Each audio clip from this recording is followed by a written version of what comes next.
And can you tell Via that I've missed her too? Merry Christmas, Augie. Merry Christmas, Miranda. I'm Miranda. Via is my best friend, but now I don't dare talk to her. Via and I have been friends since kindergarten. Her home felt like my second home, and Augie was like my little brother.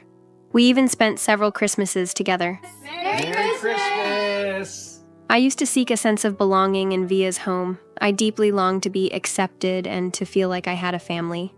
This kind of attachment came from the instability of my own family, which made me learn early on to seek emotional support elsewhere. My dad now lives with his new wife, his former boss, while my mom drowns herself in alcohol. The emotional abandonment from my parents left me with a lasting sense of insecurity and inferiority. Compared to Via's complete and loving family, I started to feel an intense internal imbalance. I knew I couldn't change my home environment, so I just silently endured it. Over time, I developed a self-image of I don't matter. I found a new job at summer camp, so I had somewhere to go, even if I didn't go home. One day, I swear I didn't mean to, I made up a story about myself to the other girls at camp. Actually, it was Via's story. I told them I lived in a big brownstone on a beautiful street with my loving parents and adorable little brother. I didn't know how to face others as myself, so I borrowed Via's happy life to settle my own emotions. It was entirely Via's life, but to me, it was the kind of happy family I dreamed of but could never have. I didn't do it to brag. In those social settings where I just wanted to be accepted, I used an ideal family to hide the real me and gain approval. I needed a new identity because the real me, a girl with divorced parents and an alcoholic mom, was too hard to speak of.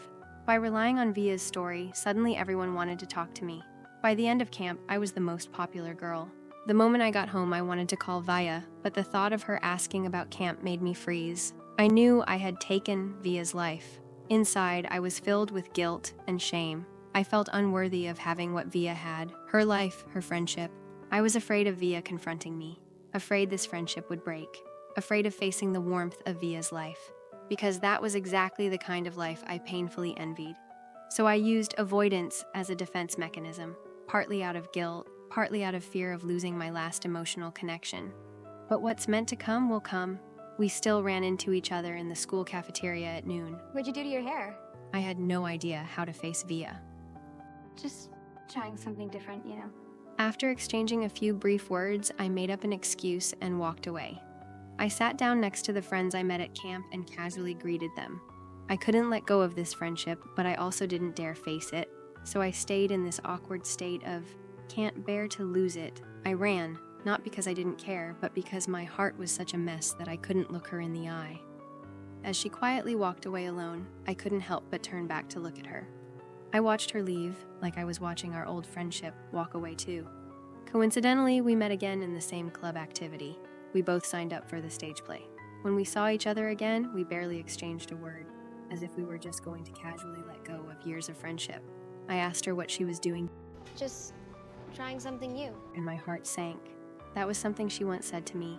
At that moment, it felt like she wasn't her anymore, and I couldn't go back either. But the real longing drowned out all my self-defense. In the days after drifting from Via, I thought I could adapt. She made new friends, joined clubs, but only I knew the heavy emptiness hidden behind my smile. Via wasn't just a friend. She was the childhood companion I grew up with, one of my few sources of security in this world. Via's home was the warmest place in my childhood. I once dreamed of having a seat at that dinner table that was always saved for her. I loved Via's mom. I adored her little brother with his stubborn, innocent face. Only in Via's home could I forget my dad's remarriage, my mother's distance, and the real home I never wanted to speak of. But I ruined this relationship with my own hands. On Christmas night, I stood far away from their house. Almost every year, we had celebrated together, making wishes, enjoying warmth and joy.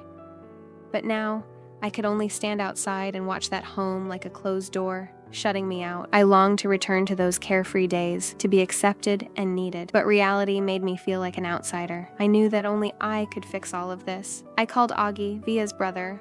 Hello? Major Tom? Is that you? Miranda! I've missed you, Major Tom. I missed you too, Miranda. And can you tell Via that I've missed her too? I tried to sound casual, but I was shaking from nerves. When he asked why I didn't tell his sister myself, all I could do was, Listen, I gotta go. My mom's calling me, but you know that you can call me anytime, right? Yeah. In the blink of an eye, it was the day of the stage play. Via and I both auditioned for the lead role in the musical. I got the part. Via was the understudy.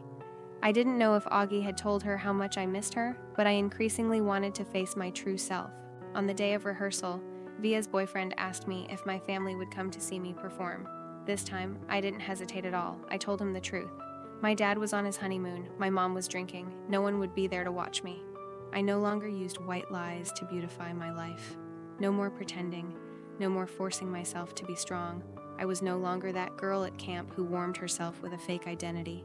I was Miranda, someone who finally dared to face her own wounds. The family-like presence of Via's loved ones finally broke through my emotional wall. I quietly peeked behind the backstage curtain. In the past, I had chosen to distance myself out of guilt, shame, and low self-worth. But Via's family had never distanced themselves from me. Through their actions, they showed me. They still saw me as family. Suddenly, a thought flashed through my mind.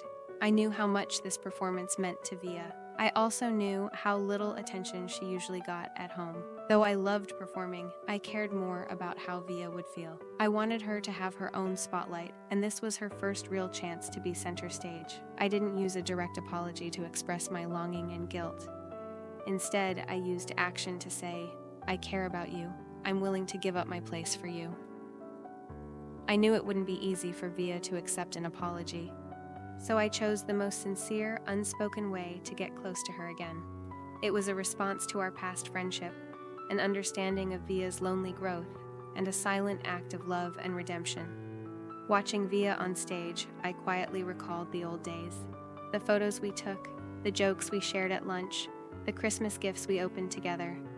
These memories fell on my heart like gentle rain. I no longer ran. I no longer pretended. I was finally ready to quietly stitch our interrupted friendship back together. While everyone applauded for Via, I felt like I was applauding my own decision. In that moment, I finally let go of the inferiority and disguise I had carried for so long. I no longer needed someone else's story to feel liked. I no longer feared showing the real me. I chose to give the stage to Via. Not because I was unworthy, but because I finally understood. True courage isn't about fighting for the spotlight.